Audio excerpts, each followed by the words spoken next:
કે રાજુભાઈને 31 તારીખે જેલની અંદર કયા આઈપીએસ અધિકારી કેટલા કલાક મળ્યા અને શું ચર્ચા કરી એની પાકી વિગત છે જ મારી પાસે. અને રાજુભાઈ ગાંધીનગરમાં ગૃહમંત્રીને કયા રોડ ઉપર કયા બંગલામાં કેટલા વાગે મળ્યા એ પણ વિગત છે.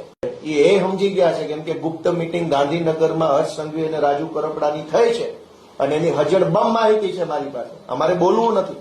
આઈપીએસો મળવા આવ્યા છે જેલમાં એ માહિતી છે ક્યાંથી ક્યાં, કેમ કે આજકાલ કઈ છાનું રહેતું નથી. આજકાલ બધું જાહેર થઈ જાય છે.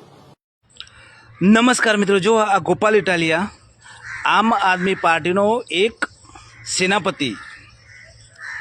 સેનાપતિની વિકેટ પડી છે અને આ ભાઈ કહે છે કે મને બધી ખબર હતી કે એમને જેલમાં કોણ મળવા ગયું હતું, ગૃહમંત્રી જોડે મિટિંગ થઈ જાય, આઈપીએસ અધિકારીઓ મળ્યા છે, એના કેસ પાછા ખેંચવાના છે. તો ભાઈ તમને ખબર હતી તો પછી તમારે પગલાં લેવા પડે ને.